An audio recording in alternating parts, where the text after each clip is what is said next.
Hey y'all, welcome back to my channel. So today we are going to do a lot of fine detailing, which is just going to be a lot of weeding and preparing a lot of the garden beds.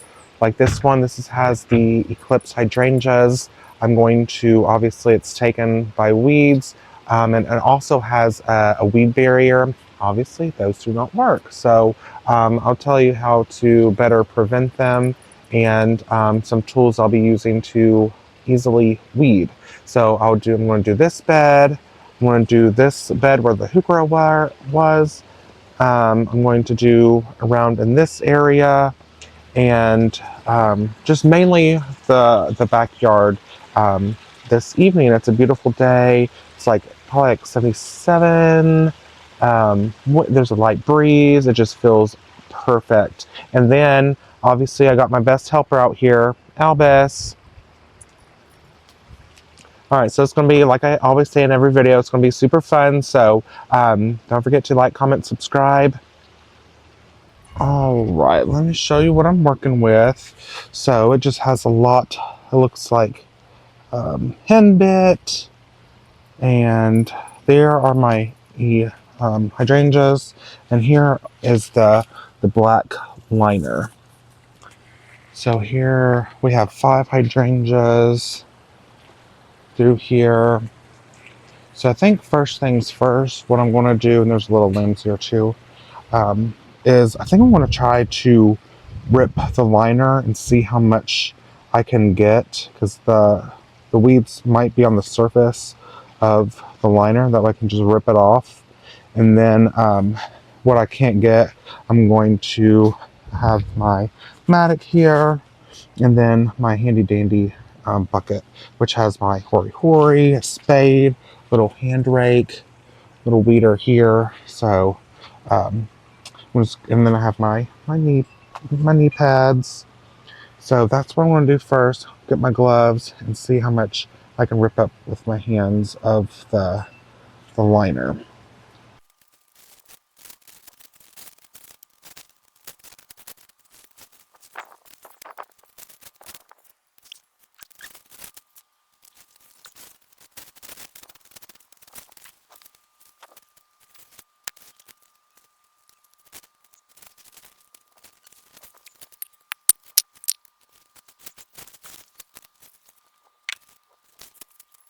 All right, so I got 3 big piles of the liner, and see, it already looks so much better and exposed pretty much to the ground.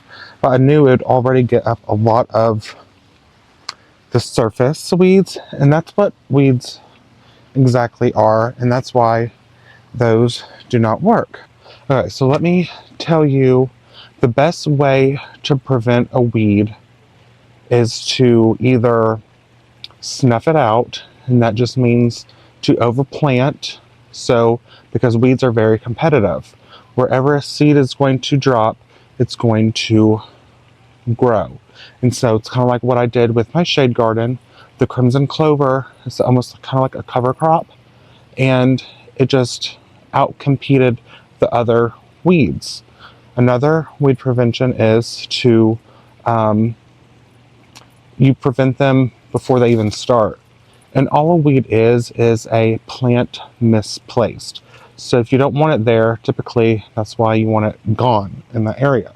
So what you can do, I'm going to use a metal rake, get like a clean pallet, clean canvas, and then I'm going to use my mattock, break up that natural soil, put some compost on that, probably do some probably either plant tone or biotone, and then I'm going to do a little layer of topsoil, and then I'll do the preen, which you saw that in the front garden bed, and that is a weed prevention. You start them, you get them when they're very young and immature, before they flower or even set seed, and that way they'll grow.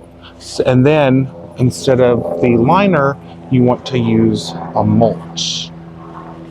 So why the liners do not work is when you do the liner and you put something on top of that, like soil, compost, mulch, or whatever, well, the seed is just going to, you know, from nature, birds will drop seed. They'll go to the bathroom, drop seed, whatever. The bugs, pollinators, they'll drop seed in the mulch and they'll grow on top of the liner. So that's why that does not want to work. So you can't really 100% go without weeds, but you can prevent them in a way that, one, you outcompete them so you don't allow them to have any surface area. Two, you use like a prevention like Preen.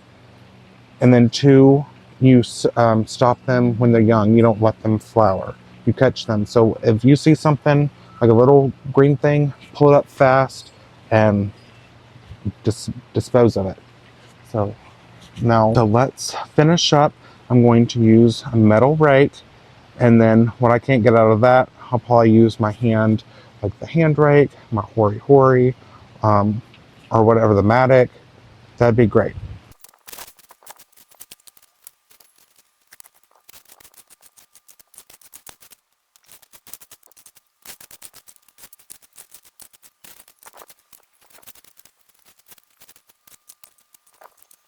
All right, so I'm going to continue raking, and then what little bit that's not getting with the metal rake, I'm going to use my hoary, and then I will come back and show you the result. All right, just doing that makes it look so much better.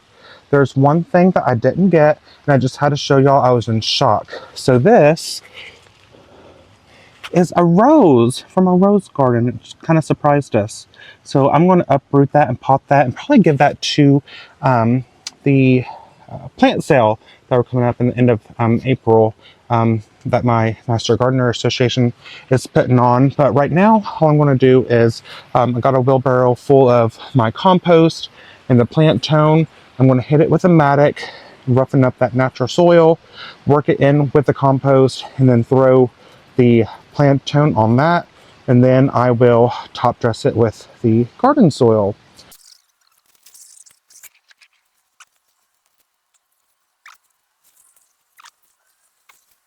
Well, no wonder why you came back. You're deep.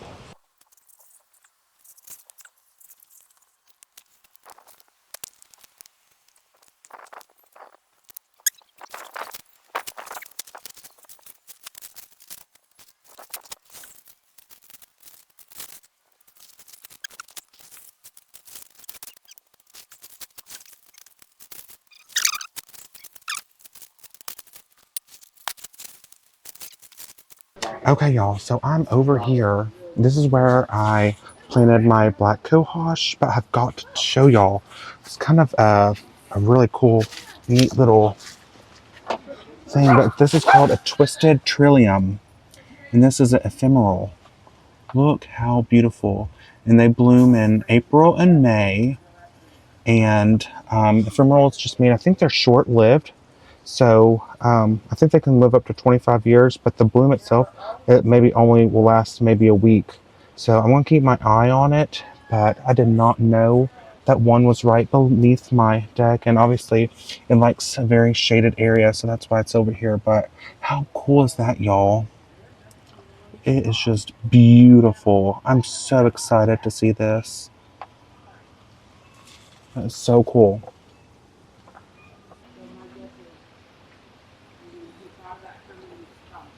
Okay, there's the compost. Now I'm going to hit it with the plant tone. All right, so it's looking better.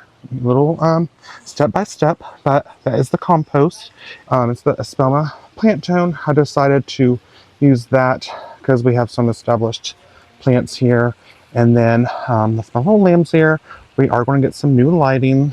And then next is going to be, I'm going to spray this down with a little water, because like I said, this is on a slope this way and a slope that way. So I'm just trying to prevent erosion a little bit. So I'm going to tamp that down, and then I'm going to spray it with water. Then I'm going to top dress it with garden soil. That way I can seed the cleome and maybe some a few things. And then I will top dress it with the mulch, and that'll be the cherry on top.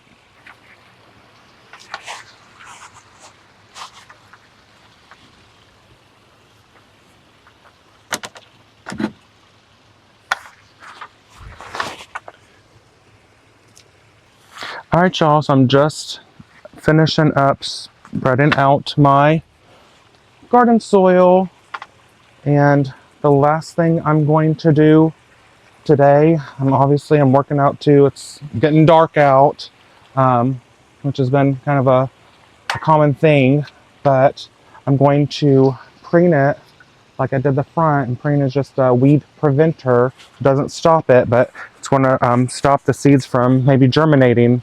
So that's the last thing, and then I'm going to hit it very lightly with water, and this garden bed is amended. So I think I'm going to end up putting the cleome and maybe a few things on there, and it's just going to look really beautiful. So we're getting closer and closer each day.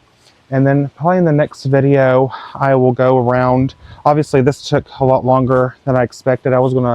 In my mind, I was going to weed the whole backyard. But at least I got this. I think we did a lot. It's actually a pretty big garden. It's probably as big as the shade garden in all reality. But so yeah, so I'm just doing the fine detailings, and the lows are getting higher. They're pretty much almost staying in the 50s, which I'm very comfortable with putting my seedlings in the ground. I got some cucumbers, tomatoes, some grasses, my butterfly pea flower, and if you come over here, we actually have one coming up that we direct sowed. So I'm super excited about that. That might be the first one that we see. So the other ones should follow. But hope you learned a lot about weed control and, again, amending the bed. But thank you so much for joining me today, and happy gardening. I'll catch you on the next one. Bye, y'all.